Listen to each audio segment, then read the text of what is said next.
Noelle Anderson. Hi. Hello. We have Shelby, the Jack Sparrow Hegdal. We have Lauren, the flower hairpiece coordinated with the little flower on my shoe, Nystrom. We have Autumn, the covert Liberty baseball player, Finley. And we have Kendall, new kid on the block, Kelly. You guys are doing what acting scene? Act 2, scene 9. Okay, 2-5. Let's give them a round of applause.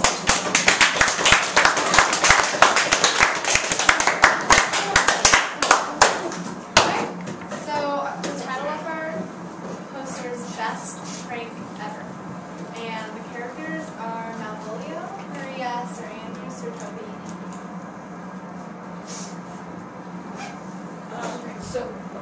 Quotes, Job, I thank thee, I will smile, I will do everything that thou wilt have me, is pretty muchly Malvolio saying that he's going to do everything that Olivia said in the letter so that she'll like him.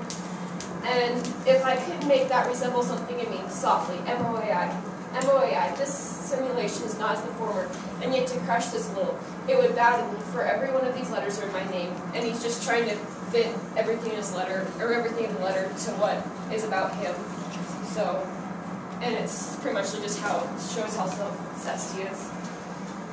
Okay, so the whole plot of this scene is that Sir Andrew, Sir Toby, Xavier, and Maria begin the prank on Malvolio of laying the letter down and where he can find it so that he'll think that Olivia's in love with him. She is, of course.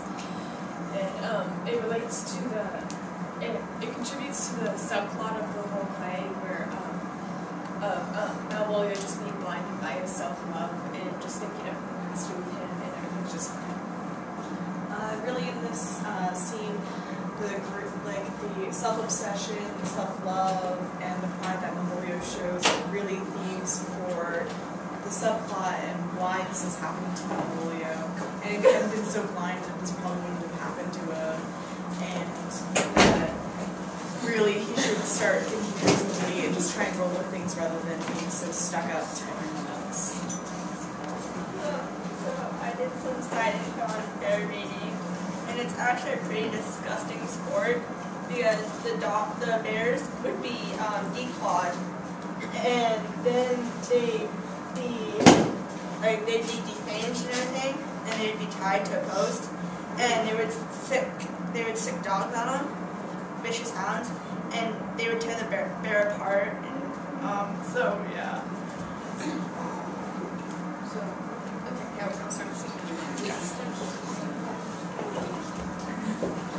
Come my way, see or fake it. Nay, I'll come if I lose scruple of this sport. Let me be boiled to death with melancholy. Wouldst thou not be glad to have the niggardly, grasping sheep-biter come by some notable shame? I would exult, man. You know he brought me out of vapor with my lady about a bear baiting here. To anger him, we'll have the bear again, and we'll fool in black and blue. Shall we not, Sir Andrew? And we do not. It is the pity of our lives. Here comes the little villain. How now, my medal of India? Get you all three into the box tree. Malvolio is coming down this walk. He has been yonder in the sun, practicing behavior to his own shadow. Observe him for the love of mockery, for I know this letter will make a contemplative idiot of him. Close in the name of jesting. Okay, so lie down thou there, for here comes the trout who must be caught tickling. 'Tis but fortune, all is fortune. Maria once told me she did affect me, and I have heard herself come thus near, that she should fancy it should be one of my complexion. Besides, she uses me with a more exalted respect than anyone else that follows her. What should I think of it? Here's the overweening rogue. Oh, peace. Contemplation makes a rare turkey talk. How he jets under his advanced wings. Slatic, so beat the rogue. Peace, I say. To be Count Malvolio.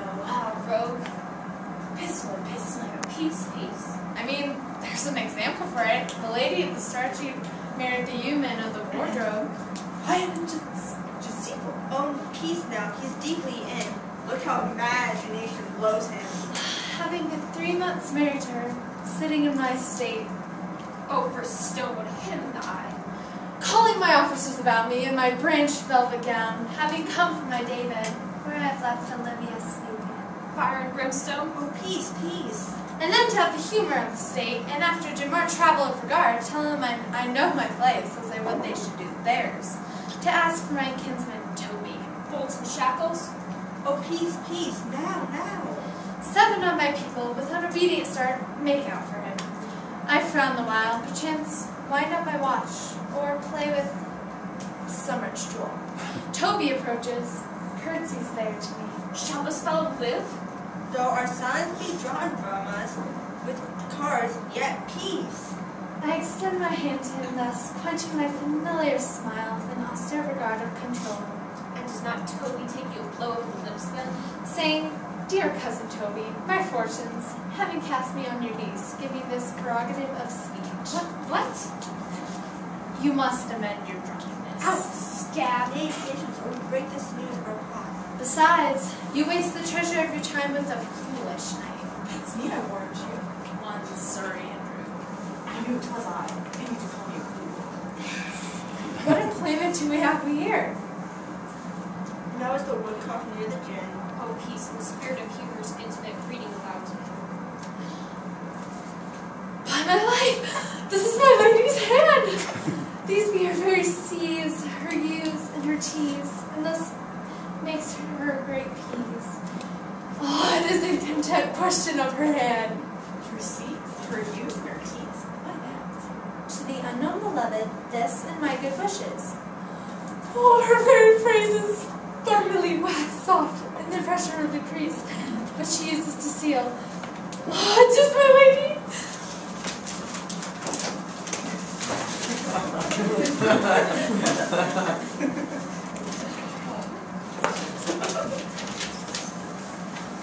To whom should this be?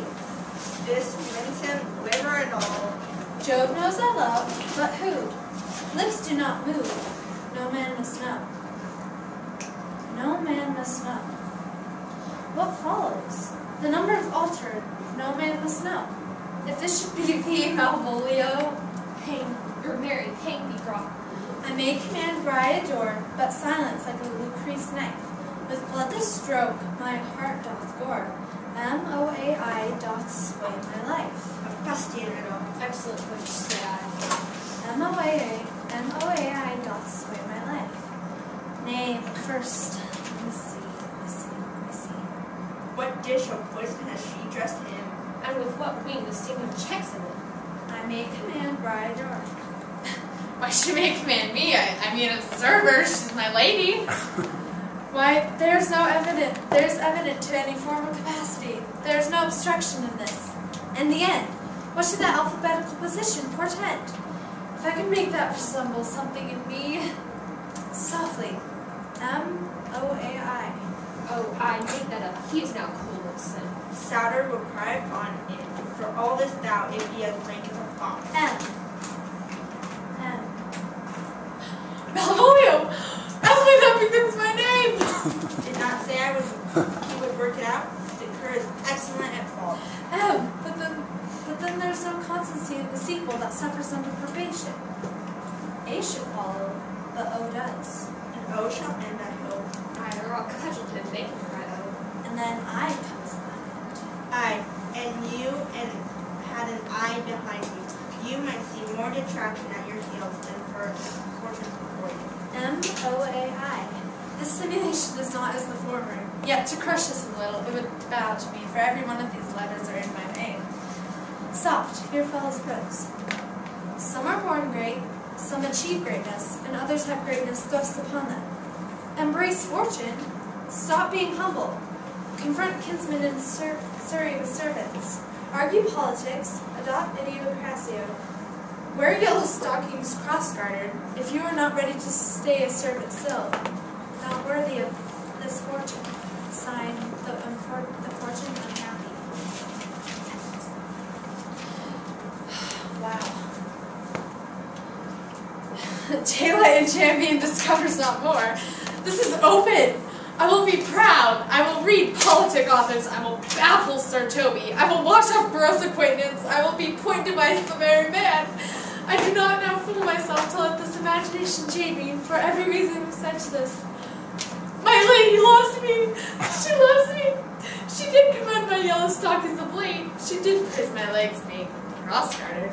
And in this she manifests herself to my love, and with the kind of injection drives me to these habits of my liking. Oh, thank my stars, I am so happy. I will be strange, stout, in yellow stockings and cross-gartered, even with the swiftness of putting on. Jove and my stars be praised! Well, here's yet a prospect. Thou canst not choose but know who I am. If thou entertains my love, let it appear in thy smiling. Thy smiles become thee well. Therefore in my presence still smile, dear my sweet, I prithee.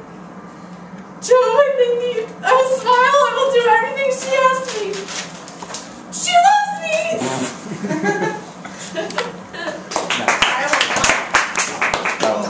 Premature. I will not give my part of this sport for a pension of thousands to be paid from this Sophie. I could marry the witch for this device, So could I too. and ask no other dowry with her but such another jest. Nor I neither. Here comes my noble gold catcher. Wilt thou set thy foot on my neck? Or will mine neither? Shall I play my freedom at trade trip and become thy bondslave? I faith were I either. Why, thou hast put him in such a dream that when the image of it leaves him, he must run mad. Nay, but say true. Does it work upon him? Like aquavita with midwife. If you will then see the fruits of the sport, mark his first approach before my lady. He will come to her in yellow stockings, and 'tis a color she abhors, in cross-garter, a fashion she detests. And he will smile upon her, which will be now so unsuitable to her disposition, being addicted to melancholy as she is, that it cannot but turn him into a notable contempt, and you will see it before me. To the gates of Tower, thou tartan that most excellent devil wit. I'll make one too. Nice. There you go.